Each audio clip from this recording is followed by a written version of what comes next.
And about 20 years ago, there was absolutely nothing here.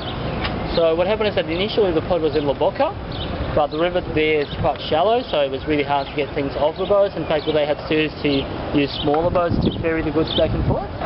So what they did is they built this Puerto Madero here, and it was extremely expensive and forward-thinking at the time. This was built in the 50s. The thing is that by the time they finished building it, the boats had become much larger, so it became obsolete pretty much overnight. So all the storage facilities that we see on that side were just left abandoned, and there was just nothing on this side at all. So they went ahead and built a new port just further north, which is why all the trucks go that way. Newport is that way, and you can actually see it. Like if you're flying out of the city, you will see the 4 massive indentures in the city, because it's a much more natural port.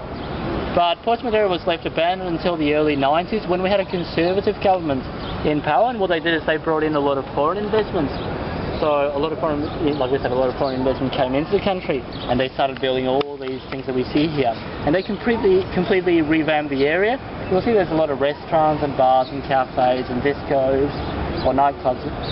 But there are not that many facilities for people who actually live here. For example, there's just the 2 schools, and there's no hospital here. There's lots of police, and in fact the police here is called Prefectura, because technically this is not Buenos Aires land, this is the sea, well the river, because we've built on the river. But so the federal police and the Buenos Aires police are on that side of the bridges. On this side it's the Prefectura who take over. They've got bright orange jackets. I'm trying to find one. There was a couple back there. That's it. Prefectura on the back. I was like, oh, that's a bit unusual. Yeah, and the Prefectura ratio to population is much greater, or much smaller actually, than what you would get in Buenos Aires. In Buenos Aires you have 1 police officer for every 3,000 people. Here it's 1 Prefectura officer for every 100 people. Wow. So it's even safer than NBA. And there's a lot of surveillance cameras everywhere. So it is one of the safer parts of the city. Go ahead, you were going to ask something. And are these all apartments? They are. So there's not really, I'm assuming some of them are office buildings and stuff, are they? Or the ones over there are definitely office buildings, and that would definitely be an office building. But these here are definitely apartments. But only 6,000 people live in Puerto Madero, so it's quite small. Like even today, the population is not very big, which is why the streets, even though they're wide, they're not particularly busy. And what we can see that way in the distance is that white thing coming out, like sort of shaped like a heart. So that is the woman's bridge. But they've got the exact same bridge in Dublin as well. But yeah, it's supposed to represent a couple dancing tango. I don't know if it looks like that to you. Nope.